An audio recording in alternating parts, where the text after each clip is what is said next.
Greetings, my fellow adventurers. It's Alara.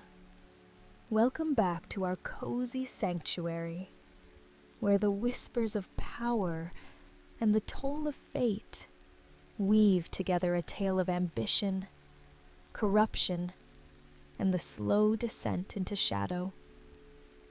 Tonight, I'm delighted to share with you a legendary tale of the Nine Rings, a story that takes us back to the Second Age, when mighty kings, warriors, and lords of men were gifted rings of great power.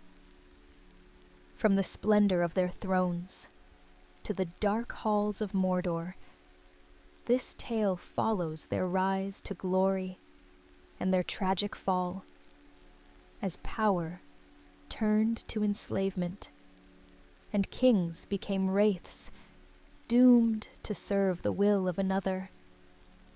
So, gather close, let the firelight flicker, and allow yourself to be drawn into the fateful story of the Nine Kings, their triumphs, their temptations, and the moment they stepped beyond the veil of mortality into an eternity of darkness.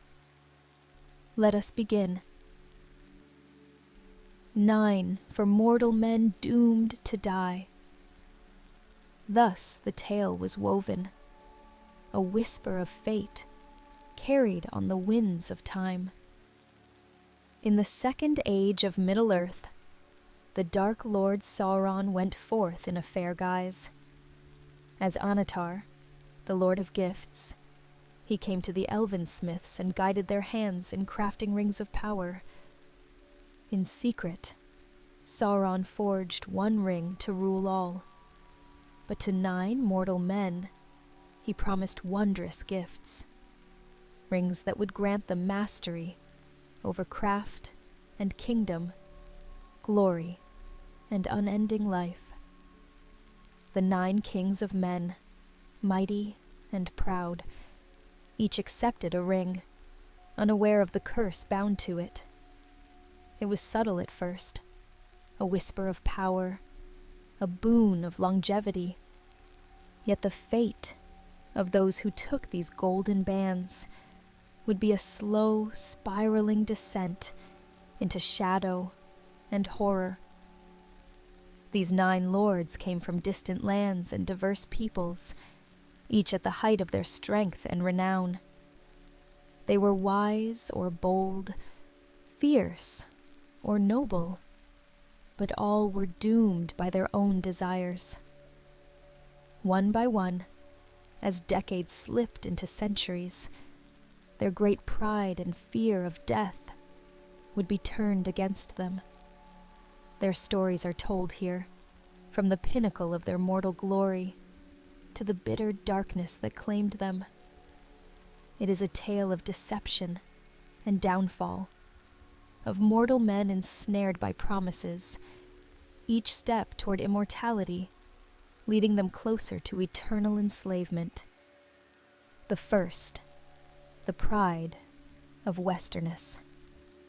He was a lord of Númenor, descended from a line of sea kings, and in him lived all the pride and glory of that mighty people. Tall and stern, with eyes like gray steel, he ruled a coastal stronghold in Middle-earth, where the banner of Númenor flew high.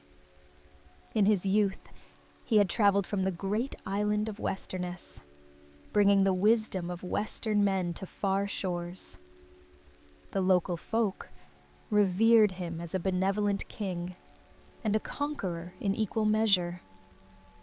His mortal life was blessed with long years beyond ordinary men, yet in his heart grew an unyielding hunger, the desire to escape the fate of death that even Númenorian blood could not deny forever. When Sauron came to him, it was not in the form of a dark lord, but as a courteous envoy bearing gifts. Clad in elegant robes and speaking with knowledge of ancient lore, Sauron appealed to the Númenorians' vanity and thirst for greater power. he offered a ring, a band of gold set with a pale gem that gleamed like starlight. "A token of friendship between our realms," the deceiver smiled, pressing the ring into the lord's hand. The Númenorian king felt a warmth and gravity in the ring that resonated with his own lofty dreams.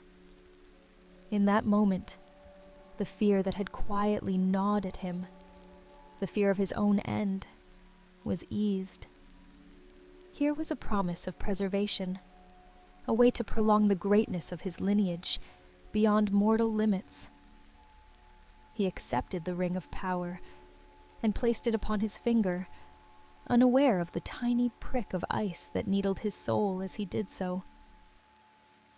At first, the gift seemed wondrous. His already extended years grew longer still. While others aged and withered, he remained in the full strength of his prime. Under his rule, the port city prospered. He commanded the loyalty of men with greater authority than ever before, his voice endowed with a subtle power that made the will of others bend more easily to his own. Victories came to him effortlessly. Rivals in nearby lands bowed or fell in battle before his seemingly invincible armies. In council, his wisdom was deepened by uncanny foresight. More than once, he awoke from dreams with knowledge of distant events, as though seeing with unseen eyes beyond the horizon. Each triumph affirmed his belief that the ring had brought him the blessing of the Valar, so he thought, or some secret grace that set him above other mortal kings. But as years turned to decades, shadows lengthened in the corners of his halls. In the dead of night, the Númenorian lord started to hear whispers, faint and distant at first, echoing in the chambers of his mind. Standing upon the battlements of his fortress under the stars, he sensed a presence out in the darkness, searching for him. At times he would remove the ring from his hand to gaze at it, wondering at its craftsmanship. The pale gem would catch the moonlight, and for an instant he fancied a flicker of fire at its core, as if an eye looked back at him. Troubled, he found himself unwilling to be parted from the ring for long. Whenever he set it aside, a cold dread seeped into his heart, a dread of age and decay that would surely catch him if the ring were not on his finger, and so he always slid it back on, feeling at once the comforting vigor return, even as the distant whisper coiled lovingly around his thoughts. His people began to notice changes. Once a just ruler, the king of Westerness grew aloof and severe. In his great hall, he sat longer upon his throne, speaking less, his mind often wandering as if listening to voices none else could hear. On occasion, counselors would catch him murmuring to himself in an unknown tongue, his eyes unfocused. Yet when pressed, he would laugh and dismiss it as a prayer or a bit of old lore. In truth, his nights brought tormenting dreams. He dreamed of Westerness, of his island home sinking beneath black waves, and of himself wandering a twilight world of unseen wraiths under the oppressive gaze of a great shadowy eye. Upon waking, he would grasp the ring so hard, its metal engraved a red circle into his flesh. He tried to resist the encroaching darkness. The Númenorian pride in him warred with the growing sense that he had been betrayed by this gift. He delved into ancient scrolls brought from Númenor, seeking counsel on ring lore and enchantments that might purify what he suspected was an ensnarement. For a span of years he even refused to wear the ring openly, locking it in a chest bound with holy seals. During that time, age finally touched the corners of his eyes with fine lines, and a streak of gray graced his dark hair. It terrified him more than any nightmare. At length, when plague struck his city, and his strength failed to combat it, he flung open the chest and reclaimed the ring, desperate to restore his might and save his people. The plague passed, but the cost was his soul's final tether to the light. Having returned to the ring's influence, he could no longer deny its mastery.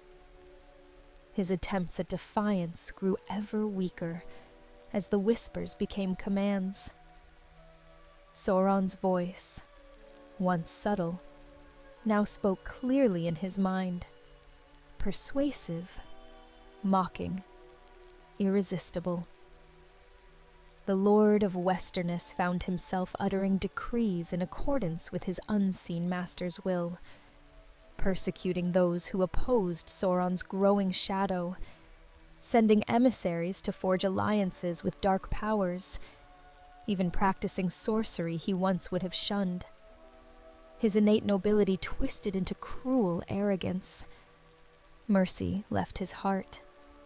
In moments of clarity, horror would seize him at what he was becoming.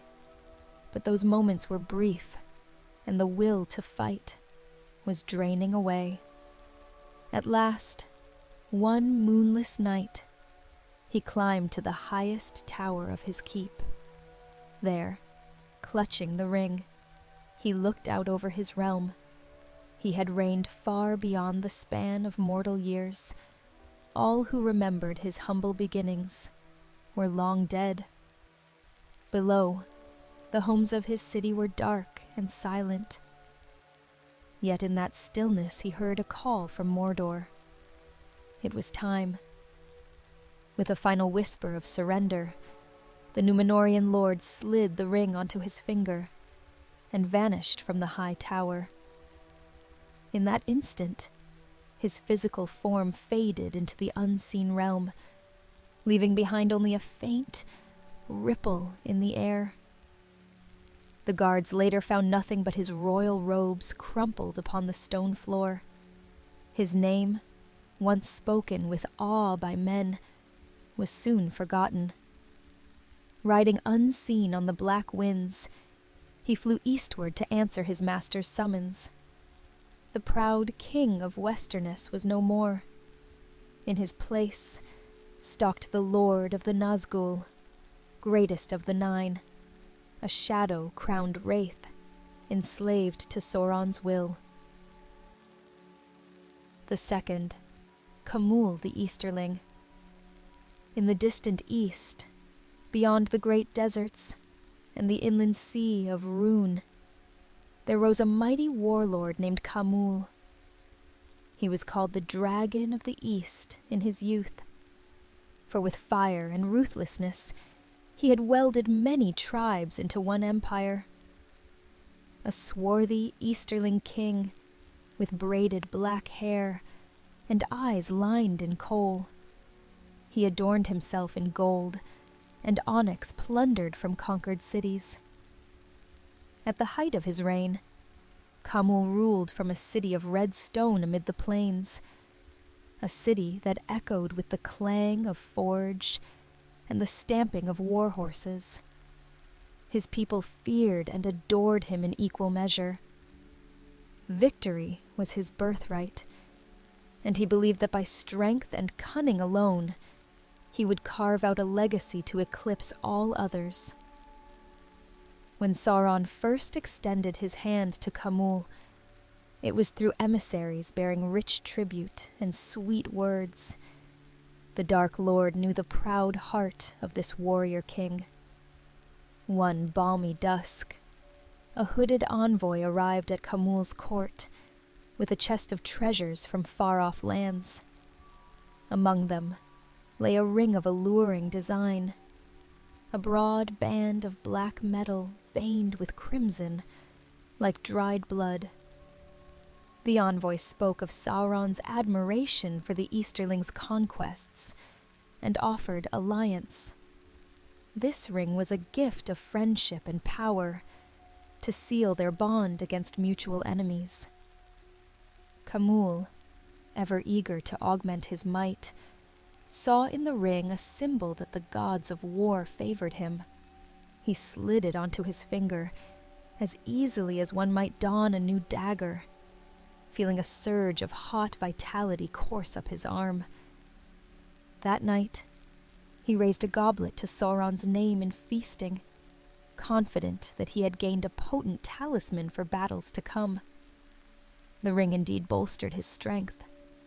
In the battles that followed, Khamûl fought with unnatural ferocity. It was whispered that enemy arrows could not find his heart, that his figure became a flicker in the gloom. One moment seen, the next vanished, so that swords clashed only with empty air. With the ring on his hand, he would charge at the head of his cavalry and seem to blur into shadow, reappearing behind enemy lines in a frenzy of slaughter. His foes spoke of him in dread, calling him a demon that could walk unseen. Each victory piled upon the last, and Khamûl's horde swept unopposed across the plains. His confidence in the ring grew. He began to believe that fate had chosen him to rule all the East, under a never-setting sun. Yet as seasons passed into years, subtle changes gnawed at the corners of Khamûl's mind. Sometimes, on long marches beneath the winking stars, he heard faint echoes, as if ghostly riders galloped just at the edge of hearing. In the silence after a day's slaughter, he would catch himself fingering the ring and staring eastward, toward the distant mountains that bordered Mordor. On sleepless nights, he felt a presence loom in his tent, a tall shadow that whispered of secret paths to even greater glory, if only he would follow. He dismissed these visions as battle-weary fantasies. After all, he was Khamûl the Great, who feared nothing. But a sliver of unease lodged in his heart, like a barbed arrow that could not be pulled free. Khamûl's life stretched unnaturally long. The captains who had ridden at his side in youth grew old and died, one by one, while he remained in his prime. Sons of his early comrades took up service under him, and their sons after them, yet Khamûl himself never seemed to wither. Some of his people began to look at him with superstitious awe.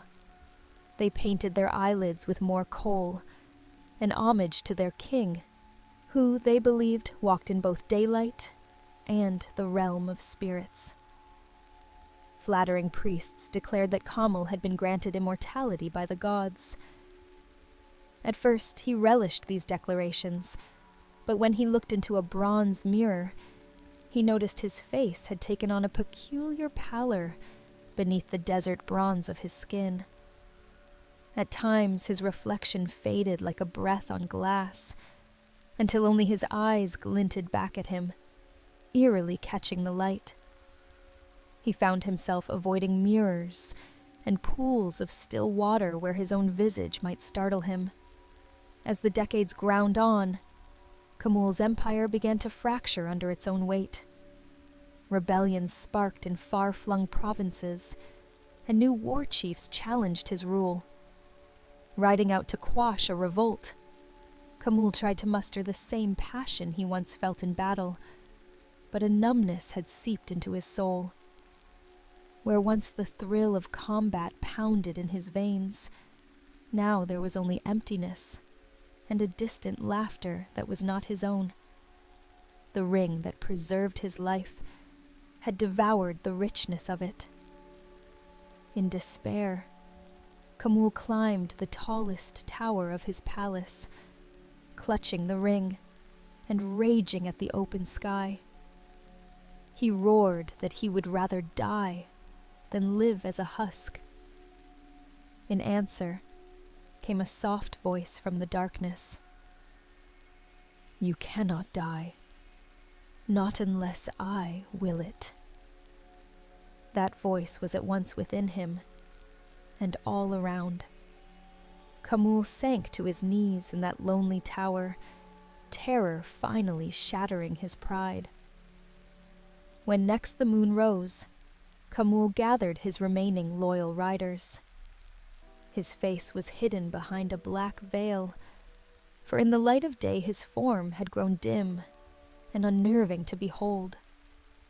He told his men that he was leaving to seek out the source of his power in the far west, and that he would return once he had crushed all who threatened their land. This was a lie fed to him by the ring itself, for in truth, Sauron was summoning his servant home. Khamûl rode off under the cover of night, and those few who saw him depart would later swear that only shadows rode out of the city gate that midnight, shadows that screamed in voices like a bitter wind. Thus ended the reign of Khamûl the Easterling as a living man. By the time he reached the black plains of Mordor, he had shed the last tatters of his humanity, like a snake sloughing off old skin. In the gloom of Sauron's presence, Khamûl bowed low, a mighty king reduced to a faceless wraith. The ring that had brought him endless triumphs had finally exacted its price.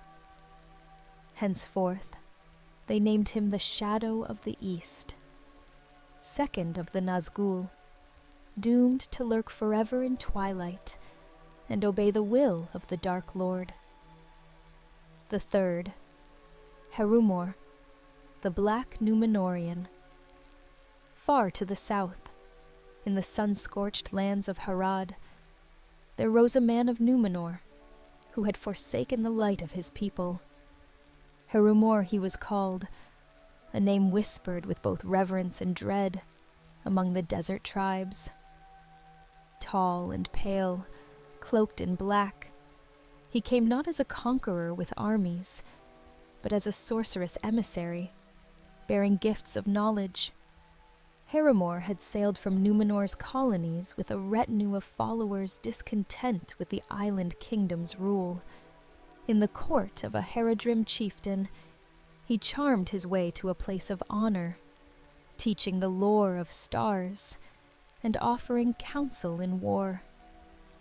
Many believed he was a holy man, or even an immortal spirit who would lead Harad to greatness. At the height of his influence, Herumor stood beside the tribal throne, as power behind the power, all while secretly plotting to seize that throne for himself. In those days, Sauron's shadow stretched toward the south. Recognizing Herumor's ambition, the Dark Lord came to him in dreams, long before any ring was offered. In the midnight hour, Herumor would hear a golden voice speaking ancient Adunaic, the tongue of Númenor, praising his wisdom and fanning his disdain for the weakness of the noble-hearted. When at last a gift arrived, it was delivered by black-clad heralds in broad daylight, as if it were tribute from an allied kingdom. They presented Herumor with a ring of elegant design, set with a stone as red as the setting sun. A letter bore Sauron's seal and honeyed words, an invitation to join in a grand alliance to dominate the south, with Herumor as the rightful king of all Haradrim. Herumor's heart swelled at the promise. He took up the ring and slid it onto his finger with a sly smile, sure that he could use its power to outmaneuver even its giver, if need be. He did not notice the shiver of delight that passed through the unseen world as another thread bound him to the Dark Lord's will. Empowered by the ring, Herumor's ascent was swift. Whispers in the palace became his to command. He learned of every intrigue, every secret fear of the chieftain he served. With subtle suggestions and carefully sown doubts, he undermined the ruling house. In short order, the chieftain died in his sleep, under strange circumstances.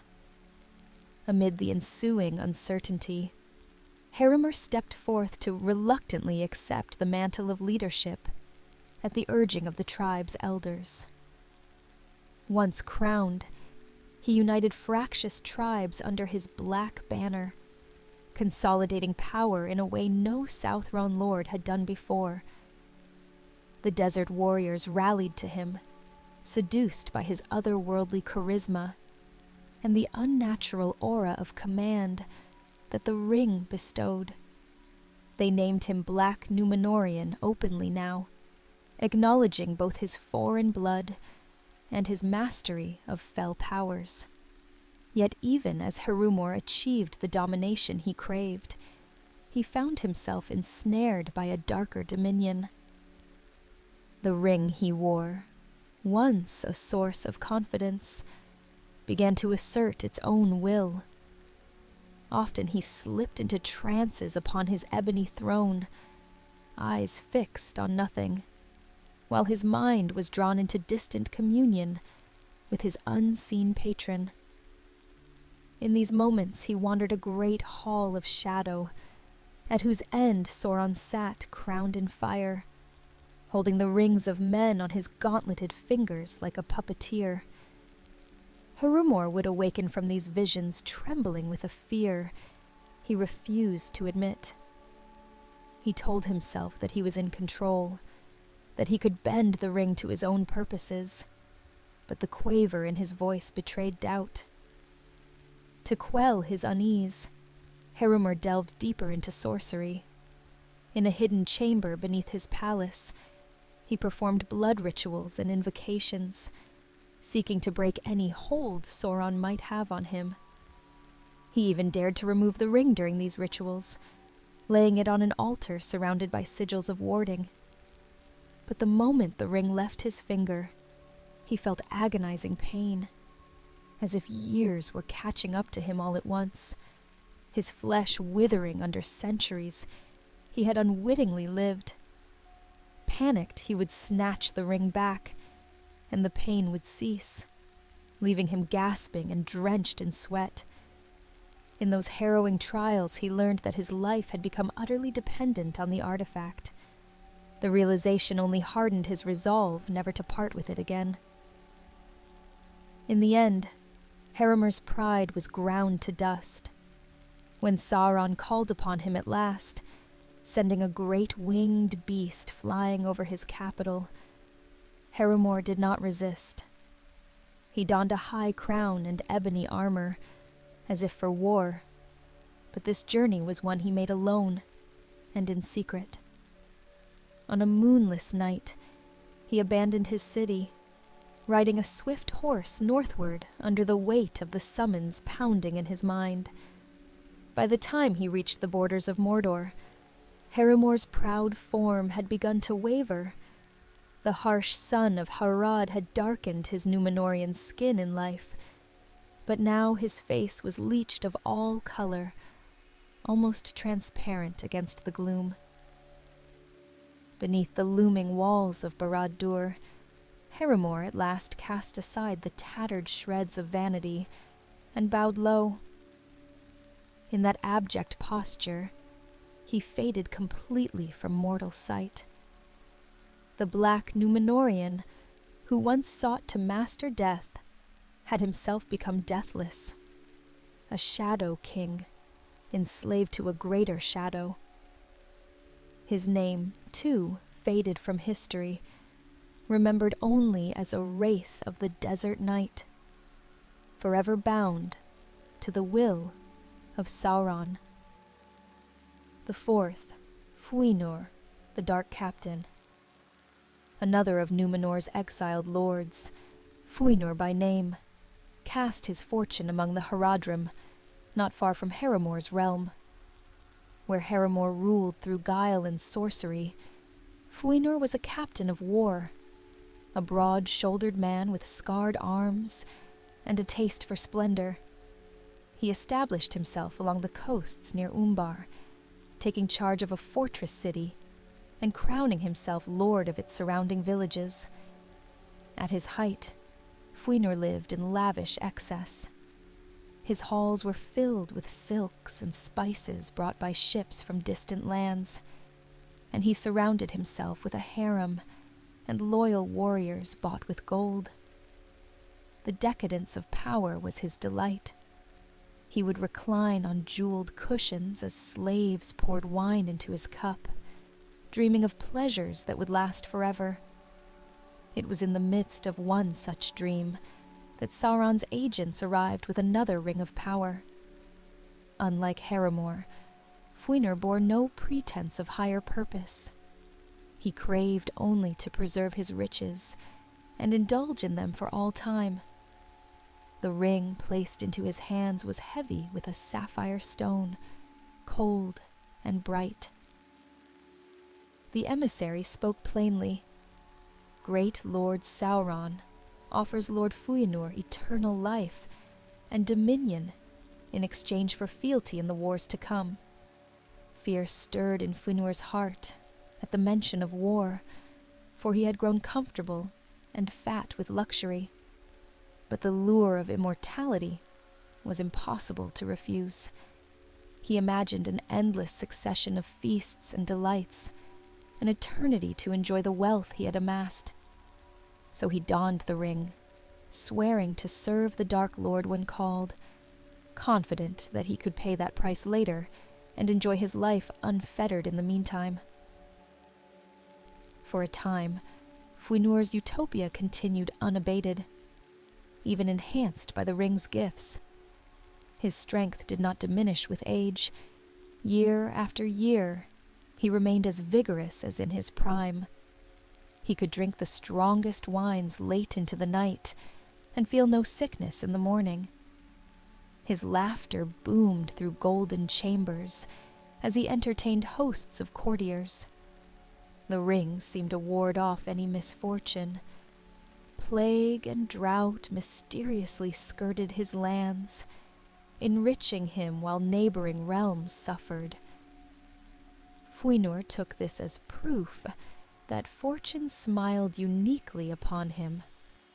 He grew ever more reckless in revelry, convinced that no end lay in sight. But the shadows found him even amid his revels. In the dead of night, when music fell silent and his companions lay in wine stupors, Fëanor would suddenly feel utterly alone. A great emptiness settled in the pit of his stomach that no delicacy or embrace could fill. He would wander his moonlit courtyards, ring glinting on his finger, and find the world strangely thin and colorless. The rich tapestries adorning his walls appeared faded. The sumptuous banquets began to taste of dust. At first, he blamed ennui and sought new diversions, more exotic foods, more extreme pleasures, cruel entertainments, to stimulate his jaded senses. But even as he indulged every whim, a voice in his mind laughed softly, mocking his gluttony. Fëanor's servants started to whisper that their lord was cursed. He spoke often to unseen presences, and on some days he did not emerge from his private chambers at all. Behind locked doors, Fëanor battled a growing terror. He had begun to see phantoms at the corners of his vision, the faces of the slaves he had worked to death, staring at him from dark alcoves, the accusing eyes of foes he had poisoned. Whether these were true ghosts or illusions sent by the ring, he could not tell, and it mattered little. The effect was the same. The luxurious palace that had been his heaven turned into a trap of haunting voices. In his bed, draped with golden cloth, Fëanor would wake from nightmares drenched in sweat, certain that hands were closing around his throat, only to find no one there. When Sauron's summons finally came to Fëanor, it was almost a relief. A black feathered raven alighted on his balcony at dawn, speaking with a human voice that commanded, "Come." The last of Fëanor's courage crumbled. He donned his finest crimson robes, now hanging loose on a body grown unnaturally thin, and left his fortress by secret passage before sunrise. He had no loyal farewells, for he trusted no one by then. He slipped away, with only the ring as his companion. On the long road north, beneath the merciless sun, his body began to wane. The fine robes fit him as if on a scarecrow. His flesh felt transparent. By the time Fëanor staggered into Mordor's black shadow, he was a living ghost. The Dark Lord greeted him with pitiless silence. In that moment, all of Fëanor's riches and indulgences meant nothing. He bowed his head, and his form faded completely, leaving only the tatters of a once rich robe on the wind. Fëanor, the self-proclaimed Lord of Pleasures, had become one of the Nine, deprived of all joy, a wraith enslaved to unending emptiness. The fifth, the Desert King of Harad. In a fertile valley on the edge of the great desert, a Haradric king reigned whose glory was sung beneath the hot sun. He was a monarch of ancient lineage, believed to be the living son of the sun itself. His skin was dark bronze, and his robes woven with threads of gold. At the height of his power, he oversaw the building of towering monuments, colossal statues and tombs for his ancestors, so that their names would live forever in stone. Yet for all his grandeur, the king was mortal, and as he grew older, each sunset filled him with dread. He had no surviving sons. The thought of his dynasty ending and his works fading into dust terrified him. In desperation, he turned increasingly to the priests of his kingdom, who practiced secret rites to stave off death. He poured treasure into temples and made blood sacrifices at dusk, pleading with the gods for more years of life to complete his legacy. It was during one such twilight ritual that a stranger appeared at the temple gates. The man was veiled and wore simple desert robes, yet the high priests fell to their faces, sensing a powerful presence. The stranger approached the aging king and held out a clay urn. From it he drew a ring, plain bronze by the look of it, carved with inscrutable runes. In a voice like a whisper of sand, the stranger claimed to be a messenger of the sun, bringing the answer to the king's prayers. "Wear this sacred ring," intoned the stranger, "and the sun shall grant you life unending and power over death itself." Trembling and hopeful, the Desert King accepted the ring with both hands. As he slid it on, a surge of heat like a summer gale rushed through him, and he stood taller than he had in years. When he turned to thank the messenger, the veiled figure was gone, leaving only flickering shadows among the pillars. Renewed by the ring's fire, the king indeed found his vigor restored.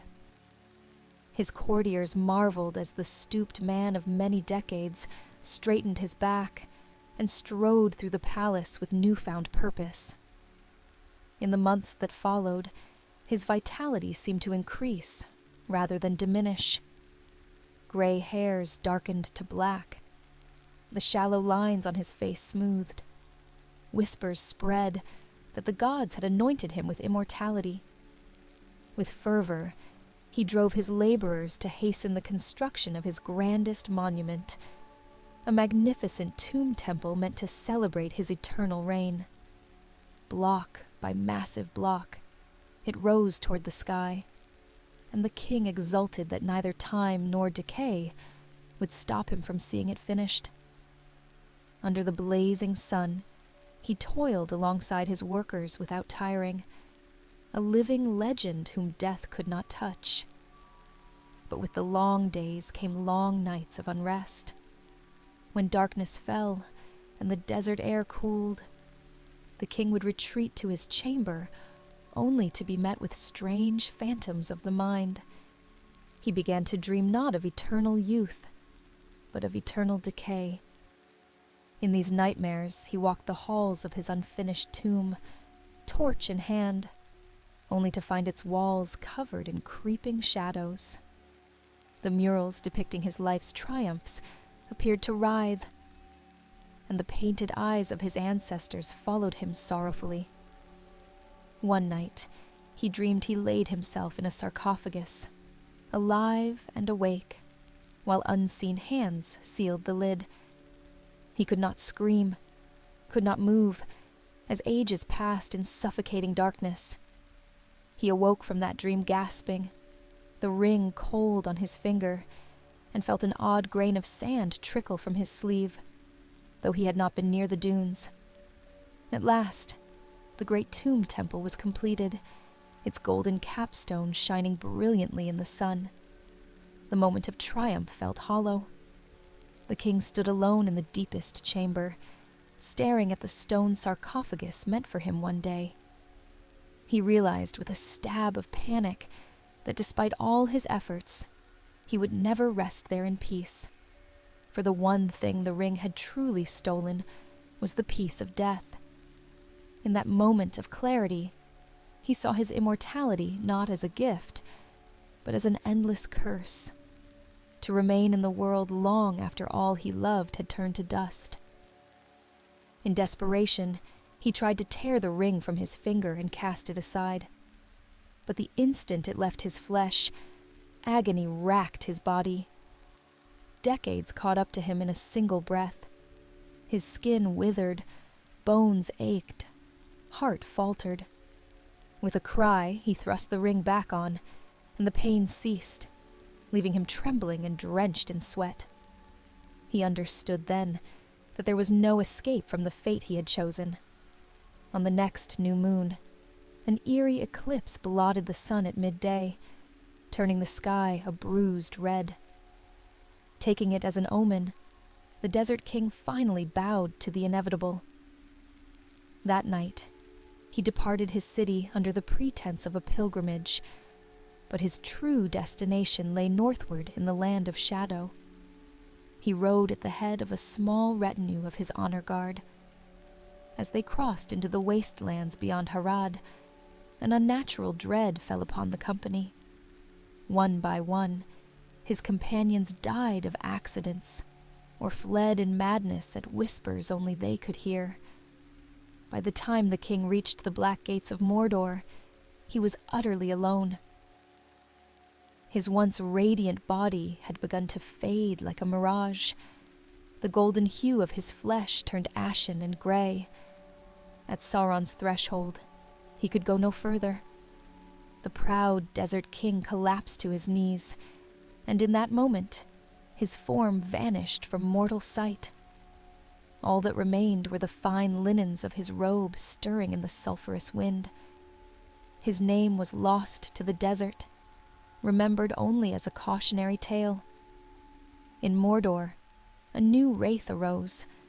What was left of the king now stood cloaked and empty, enslaved to the will of the Dark Lord for all time.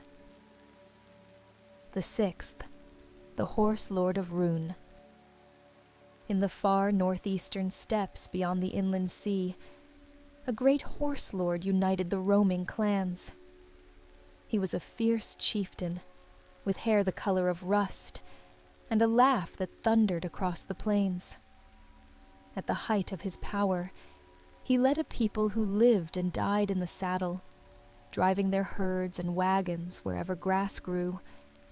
He dreamed of leading his riders further west than any of his ancestors, perhaps even to the rich lands rumored beyond the great forest.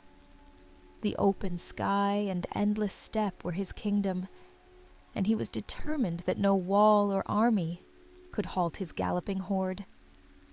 When Sauron's emissary came to the Horse Lord, he spoke the language of the steppe and offered gifts befitting a nomad king, fine horses bred in Mordor's fields, and a ring said to contain the spirit of an unbreakable stallion. The ring was iron, unadorned, like a blacksmith's trinket. But as the chieftain held it, he thought he heard a distant whinny and the drumming of hooves. Imagining it a blessing from the sky god of his people, the horse lord eagerly accepted. With the ring on his finger, he felt as though the wind itself carried him faster. His already formidable archery became uncanny. He could loose arrows at full gallop and strike distant targets as if guided by fate. Under the ring's influence, his boldness grew into rash invincibility.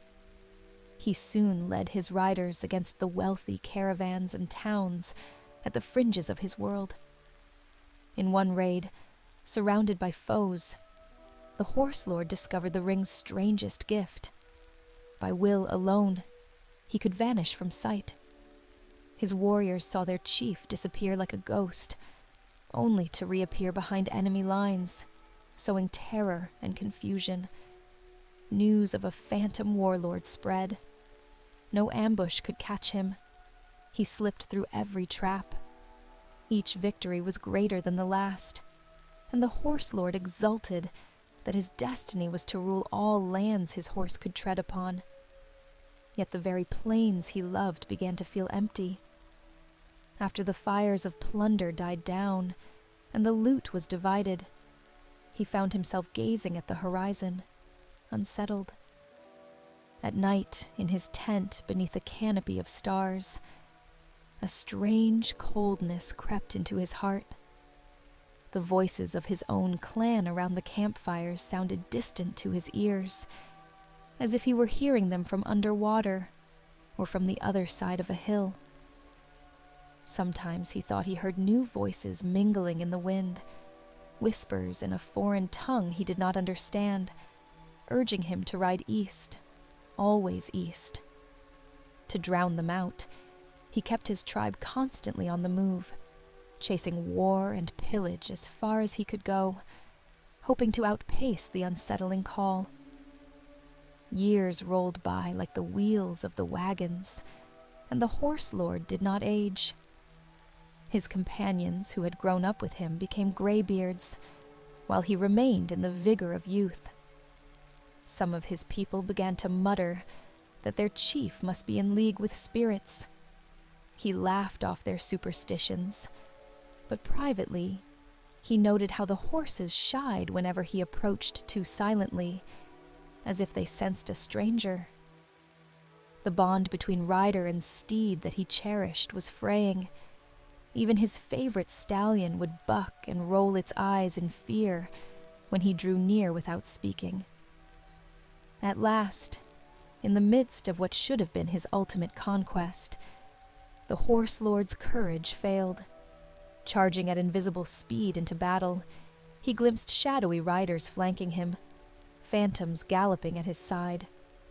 In that instant, he knew he was not alone in his cursed gift.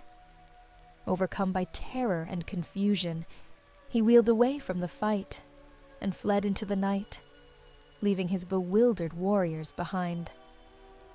Under the next pallid moon, the horse lord finally yielded to the insistent whispers in his ring.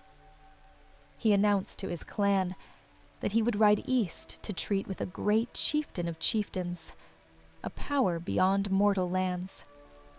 Leaving his eldest son in charge, he departed with only a few riders.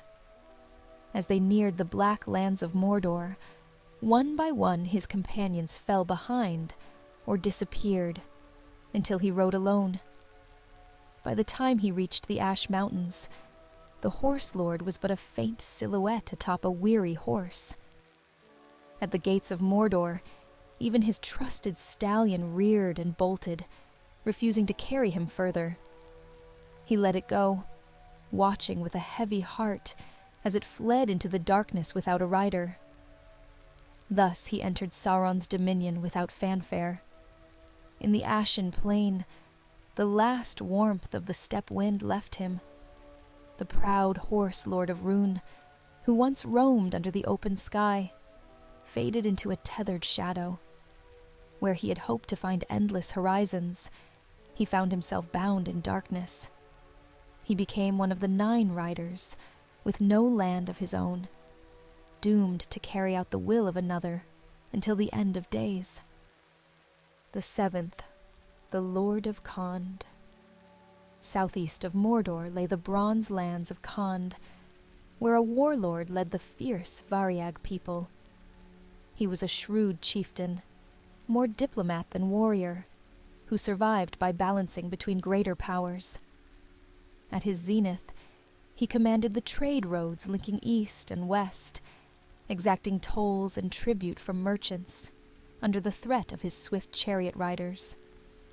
He knew well the might of Sauron on one side, and of Númenor's colonies on the other, and he walked a knife's edge of neutrality, vowing to keep his tribe free. When emissaries of Sauron came with a ring, the chieftain of Khand saw not only a gift, but a chain in disguise. Yet he also saw no choice. Mordor's strength was growing, and Númenor's reach was faltering. Accepting the ring and feigning allegiance might spare his people from immediate destruction. So he put on the band of power, a ring decorated with interlocking serpents, and he felt a steely resolve take root in his heart. He told himself he would use the Dark Lord's own gift against him if need be. Indeed, the ring lent him uncanny foresight in negotiation and battle. For a time, Khand prospered untouched by war. No enemy dared strike a land under Sauron's supposed protection, and the chieftain quietly believed his stratagem had succeeded. But slowly, the freedoms he cherished slipped away. The Lord of Khand found his will bending in moments of decision.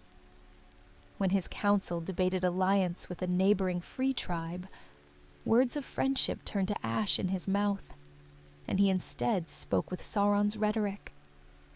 Tears filled his eyes in private rage as he realized the ring was guiding his tongue. His nights became sleepless as he wrestled with the unseen presence that shadowed his every thought. In nightmares, he saw himself strangling his own kin at Sauron's command, and woke in terror with fingers clenched around the ring. The day came when he could fight no more. Sauron's armies prepared for war, and the summons reached him. Khand must muster riders for the Dark Lord's cause. The chieftain set out under a darkening sky, ostensibly to lead his troops to Mordor's aid. In truth, he rode alone ahead of his host, hoping against hope to find some escape. As he crossed into Mordor's shadow, despair knelled within him. The farther he went, the more his vision dimmed, as though a black mist was seeping from the ring into his eyes. By the time he arrived at the meeting place of the 9, he was a husk devoid of will. The proud Lord of Khand, who had sought to outwit doom, bowed his head and faded from sight. His people would later search for their chieftain in vain. He had been swallowed by the darkness he bargained with, condemned to ride eternally as a specter in Sauron's host, rather than as the savior of Khand he once aspired to be. The 8th, the Sorcerer King. In a forgotten city beyond the inland mountains, dwelt a king who was also a sorcerer. This man, robed in dusk-colored velvets, had from youth studied forbidden lore, left behind in the ruins of Morgoth's old temples. At the peak of his reign, he ruled a small court of scholars and devout followers who revered him as a prophet king. Yet his heart was consumed by one quest above all: to conquer death and uncover the secrets of the unseen world. He spent nights in crypts, whispering to bones, and days poring over ancient scrolls. Through dark rituals, he managed fleeting glimpses beyond the veil, momentary conversations with spirits, the chill of a ghost's breath on a candle flame. But it was never enough. As age began to touch his mortal body, the Sorcerer King grew desperate for a true solution to his mortality. When Sauron's offer came, it was in the form of a beautifully crafted ring, delivered in secret. Unlike with the others, Sauron did not disguise his intent. He recognized a willing acolyte. In a scrying bowl, the Sorcerer King beheld a phantom image of the Dark Lord offering the ring with a knowing smile. "Take this gift," Sauron's voice echoed in his mind, "and you will walk the borders of life and death at will." The king's fingers trembled as he slid on the ring of power, its metal strangely warm. Immediately he perceived the world shift. The colors of his chamber dimmed, but in their place, he saw the pale lights of spirits standing attendant around him. With exultation, the sorcerer realized he could now step into the ghostly realm he had only glimpsed before. He roamed his palace unseen by mortals, conversing with lingering wraiths and learning secrets from long-dead tongues. His subjects noticed only that their king appeared ageless and more remote than ever, his dark eyes now literally seeing worlds beyond their own. For years, the Sorcerer King reveled in what he thought was true enlightenment. He felt no fear at the nightly murmurs of Sauron in his mind, believing himself an equal conversing with a fellow master of death. But bit by bit, the shadows encroached on even his dread sanctum. The spirits he summoned grew hostile, gibbering in languages he could not comprehend. When he commanded them, they no longer obeyed. Instead, they delivered cryptic messages, fragments of a will far greater and colder than any human soul. In his grand library, candles would extinguish on their own, and in the dark, he heard laughter that mocked his presumption. The line between the living and dead realms began to blur beyond his control. By day, he found himself half transparent in sunlight, frightening his mortal courtiers. By night, his own ancestors' shades berated him for a path that had led only to damnation. Pride kept him from renouncing the ring. Even as he felt his identity dissolving like ink in water, he clung to the belief that he was on the brink of some ultimate revelation. In the end, that revelation came in the form of utter despair. Summoned to Mordor by a final whisper of Sauron, the Sorcerer King went willingly, convinced that at the Dark Lord's side, he would unlock yet greater mysteries. But when he arrived at the threshold of Sauron's fortress, reality crashed upon him. He was not an equal or a favored scholar. He was a thrall who had traded his soul for fragments of knowledge. In the volcanic glow of Orodruin, the Sorcerer King knelt.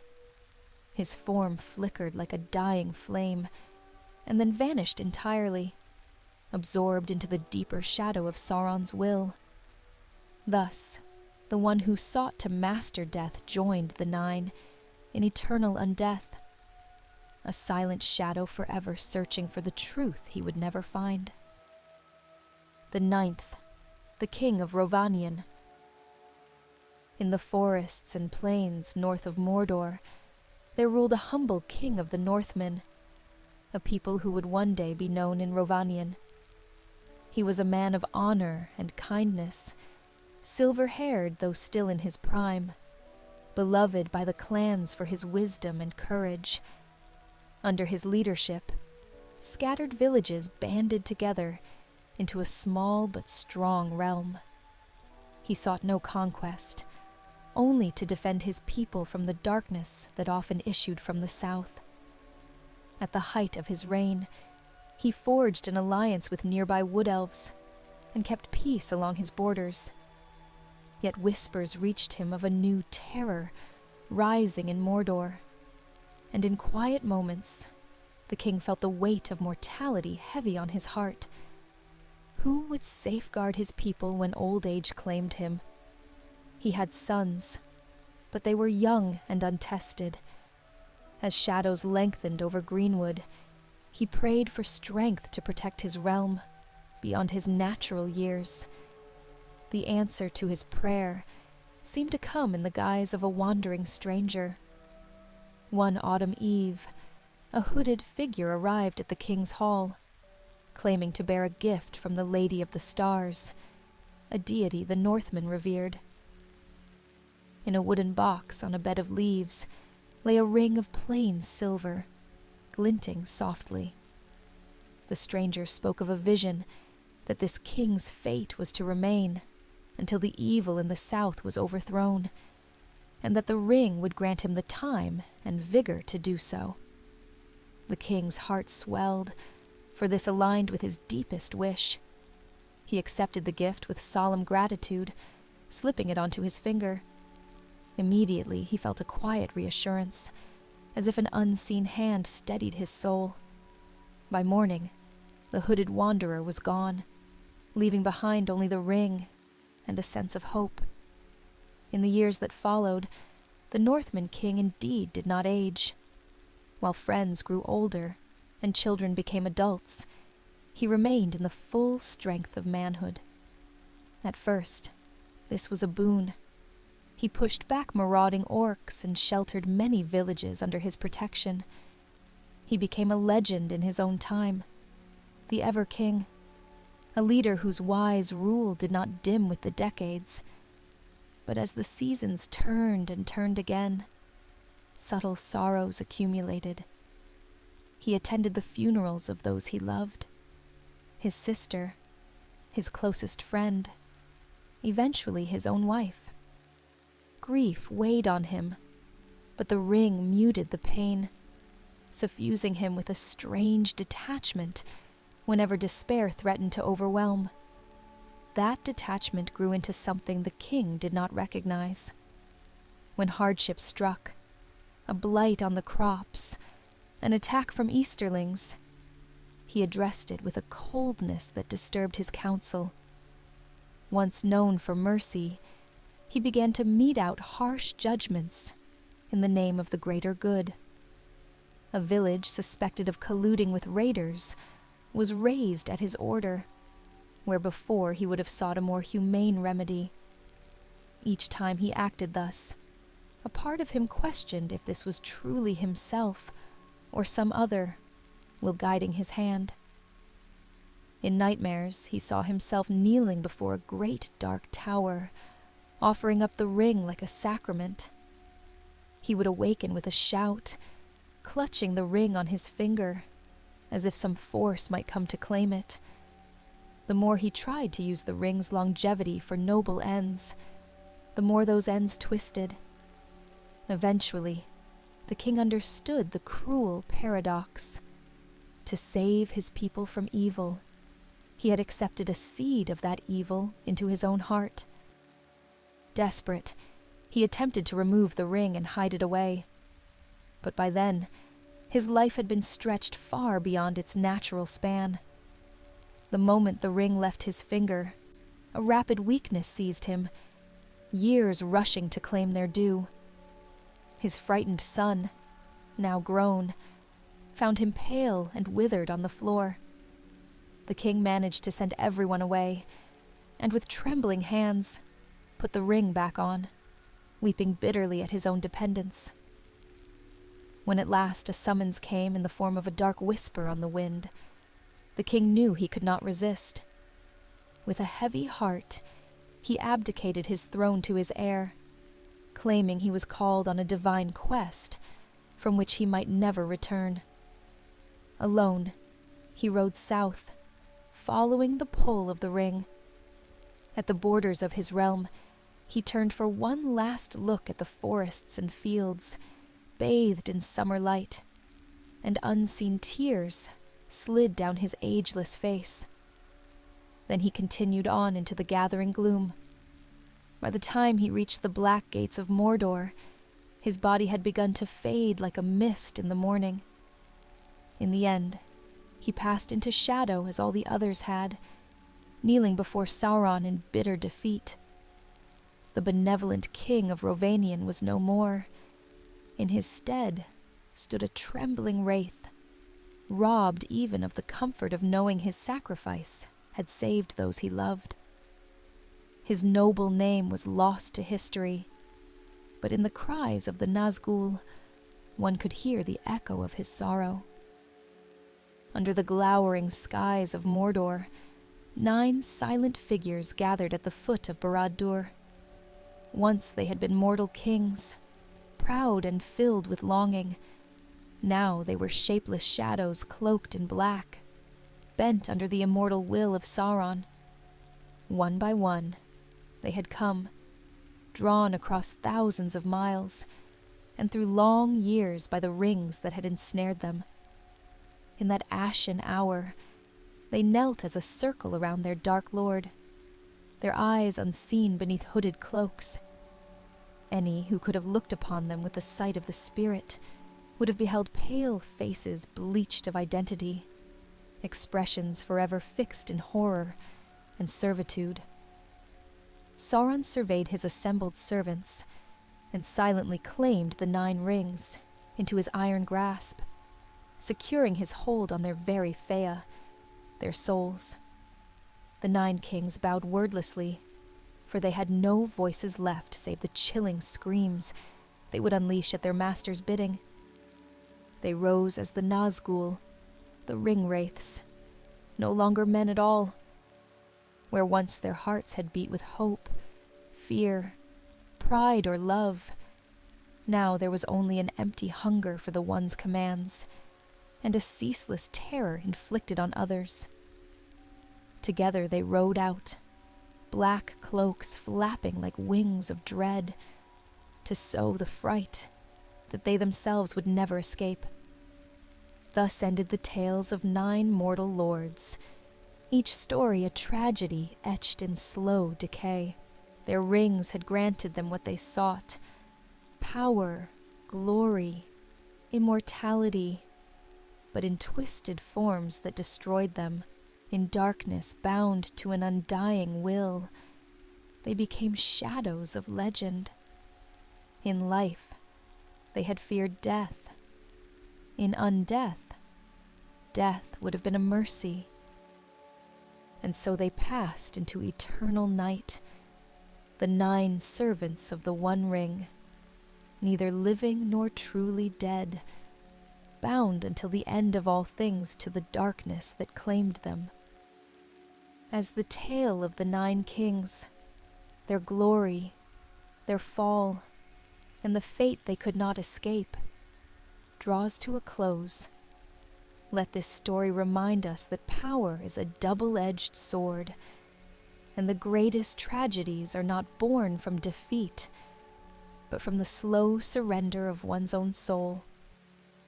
Once, they were rulers, warriors, and visionaries, each seeking to shape their own destiny. But in the end, their paths led not to triumph, but to shadow and silence, their names lost to time, their wills bound to another. Their tale is a whisper on the wind, a warning carried through the ages, that some gifts are curses in disguise, and some victories cost far more than we ever realize. Thank you for joining me tonight, my fellow adventurers. Until next time, may your dreams be filled with the echoes of forgotten legends, the flicker of distant stars, and the quiet wisdom that even in darkness, the past still speaks.